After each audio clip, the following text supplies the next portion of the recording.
Hi friends, അസ്സലാമു അലൈക്കും. എല്ലാവർക്കും റജ്നാസ് വേൾഡിൻ്റെ പുതിയ വീഡിയോയിലോട്ട് സ്വാഗതം. ഇന്ന് ഞാൻ തയ്യാറാക്കുന്നത് നല്ല പഴുത്ത ചക്ക കൊണ്ട് നല്ല അടിപൊളി സ്നാക്കായിട്ടാണ് വന്നിട്ടുള്ളത്. അപ്പോൾ എല്ലാവരും വീഡിയോ കണ്ട് നോക്കുക. ഇപ്പോൾ എല്ലാവരുടെ വീട്ടിലും ചക്ക കാണാം, നല്ല പഴുത്ത ചക്ക. ഇപ്പോൾ അതിൻ്റെ സീസണാണല്ലോ. അപ്പോൾ എല്ലാവരും വീഡിയോ കണ്ടിട്ട് ഇതൊന്ന് ട്രൈ ചെയ്യുക, ഫീഡ്ബാക്ക് അറിയിക്കുക. പിന്നെ ഇന്ന് ഓർമ്മപ്പെടുത്തുന്ന പോലെ തന്നെ എൻ്റെ ചാനൽ ആദ്യമായിട്ട് കാണുന്നവരുണ്ടെങ്കിൽ സബ്സ്ക്രൈബ് ചെയ്യാനും മറക്കരുത്. തൊട്ടടുത്തുള്ള കുഞ്ഞു ബെല്ലൈക്കൺ കൂടി എനേബിൾ ചെയ്ത് വെക്കണേ. എന്നാലുള്ളൂ ഞാൻ ഇടുന്ന എല്ലാ വീഡിയോസിൻ്റെയും നോട്ടിഫിക്കേഷൻ നിങ്ങൾക്ക് ലഭിക്കുകയുള്ളൂ. അപ്പം നമുക്ക് വീഡിയോ കണ്ടുവരാം. അപ്പം നമുക്കതിന് വേണ്ട ഇൻഗ്രീഡിയൻസ് എന്തെല്ലാം നോക്കാം. അപ്പോൾ അതിന് വേണ്ടിയിട്ട് ഞാൻ നല്ല പഴുത്ത ചക്കയാണ് ഇവിടെ എടുത്തിട്ടുള്ളത്. മീഡിയം ലെവലിൽ പഴുത്ത ചക്ക ആയാലും കുഴപ്പമില്ല. ഇതിൽ ഞാൻ കുരു മാറ്റിയിട്ടുണ്ട്. ഇതേപോലെയാണ് നമുക്ക് ആക്കിയെടുക്കേണ്ടത്, ഒരു പോക്കറ്റ് പോലെ. അപ്പോൾ ഞാനിത് ഇങ്ങനെ സെൻറ്ററിൽ ഒന്ന് കീറിയതിന് ശേഷം നമുക്ക് കുരു എടുത്തിട്ട് ഒന്ന് കത്തി കൊണ്ട് ചെറുതായിട്ട് ഒന്ന് കട്ട് ചെയ്ത് കൊടുത്തു. അപ്പോൾ ഇതേപോലെയാണ് നമുക്ക് ഇതെല്ലാം ചെയ്തെടുക്കേണ്ടത്. ഇപ്പോൾ എല്ലാത്തിൻ്റെയും കുരു ഞാൻ മാറ്റിയിട്ടുണ്ട്. ഇനി നമുക്ക് ഇതിൽ നിറക്കാനുള്ള ഫില്ലിങ്സ് തയ്യാറാക്കാം. അപ്പോൾ അത് കണ്ടു നോക്കാം. അപ്പോൾ അതിന് വേണ്ടിയിട്ട് ഞാനൊരു ഗ്യാസിൽ ഒരു പാത്രം വെച്ചിട്ടുണ്ട്. അപ്പോൾ ചട്ടി നന്നായിട്ട് ചൂടായിട്ടുണ്ട്. ഇനി ഇതിലോട്ട് നമുക്കൊരു വലിയ സ്പൂണ് നെയ്യ് ഒഴിച്ച് കൊടുക്കാം.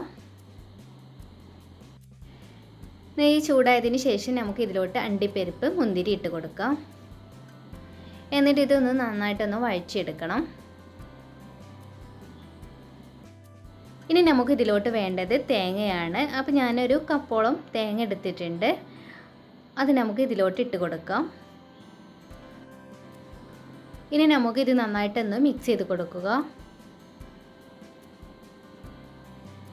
ഇനി നമുക്ക് ഫ്ലേവറിന് വേണ്ടിയിട്ട് ഇതിലോട്ട് ഏലക്ക പൊടിച്ചതിട്ട് കൊടുക്കാം.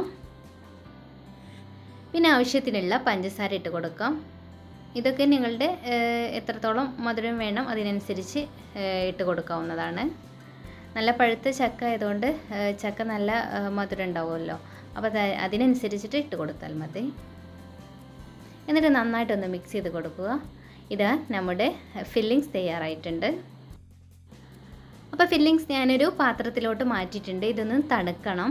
ഇനി നമുക്കിതിന് വേണ്ട ബാറ്റർ തയ്യാറാക്കണം. അപ്പോൾ അതിന് വേണ്ടിയിട്ട് ഞാനൊരു ബൗൾ എടുത്തിട്ടുണ്ട്. ഇനി ഇതിലോട്ട് ഒരു എഗ്ഗ് പൊട്ടിച്ചൊഴിക്കുന്നുണ്ട്. പിന്നെ നമുക്കിതിലോട്ട് വേണ്ടത് 1/2 കപ്പ് മൈദയാണ്. അതും കൂടി നമുക്ക് ഇട്ട് കൊടുക്കാം. പിന്നെ ഇതിലോട്ട് ആവശ്യത്തിനുള്ള ഉപ്പും കൂടി ഇട്ട് കൊടുക്കാം. എന്നിട്ട് നന്നായിട്ടൊന്ന് മിക്സ് ചെയ്ത് കൊടുക്കുക.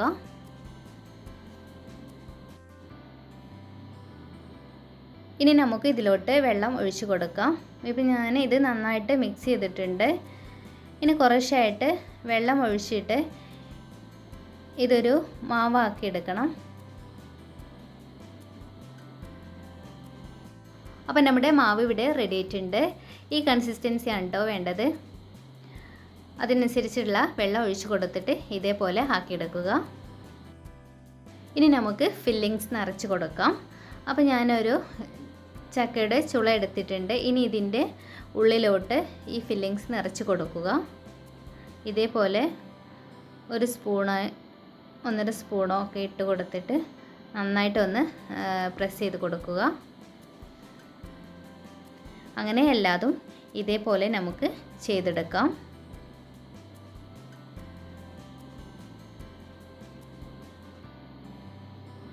എന്നിട്ട് ഇത് നന്നായിട്ട് പ്രസ് ചെയ്ത് കൊടുക്കാം.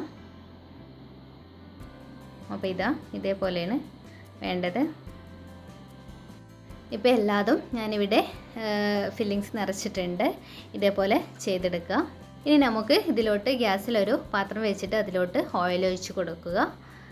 എന്നിട്ട് ഓയിൽ നന്നായിട്ടൊന്ന് ചൂടായതിന് ശേഷം നമുക്ക് ഈ ചക്കച്ചുള മാവിൽ മുക്കിയിട്ട് ഫ്രൈ ചെയ്തെടുക്കുക. അപ്പോൾ ഇതേപോലെ തേങ്ങയുള്ള പാകം മുകളിലോട്ട് വെച്ചിട്ട് മുകളിൽ മാവ് ഇങ്ങനെ ഇതേപോലെ ചെയ്തെടുത്താൽ മതി. എന്നിട്ട് ഇനി നമുക്കിത് എണ്ണയിലോട്ടിട്ട് കൊടുക്കാം.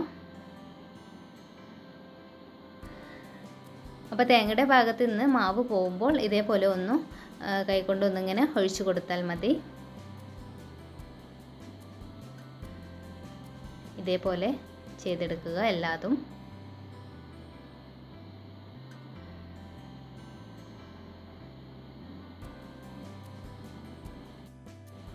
അങ്ങനെ എല്ലാതും നമുക്ക് മാവിലോട്ട് മുക്കിയിട്ട് ഫ്രൈ ചെയ്തെടുക്കാം.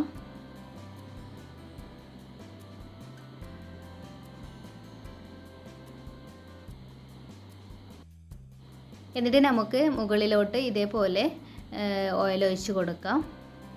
അല്ലെങ്കിൽ നമ്മൾ മറിച്ചിടുമ്പോൾ അതിൻ്റെ മുകളിലുള്ള പൊടി പോവാതിരിക്കാനാണ് ഇങ്ങനെ ചെയ്യുന്നത്. ഇപ്പോൾ ഇതാ ഒരു സൈഡ് കുക്കായിട്ടുണ്ട്. ഇനി നമുക്കിതൊന്ന് എല്ലാതൊന്നും മറിച്ചിട്ട് കൊടുക്കാം.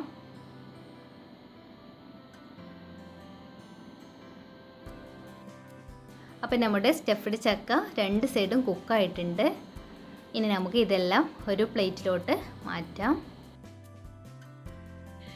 അപ്പം നമ്മുടെ സ്റ്റഫ്ഡ് ചക്ക ഒരു സർവിങ് പ്ലേറ്റിലോട്ട് മാറ്റാം.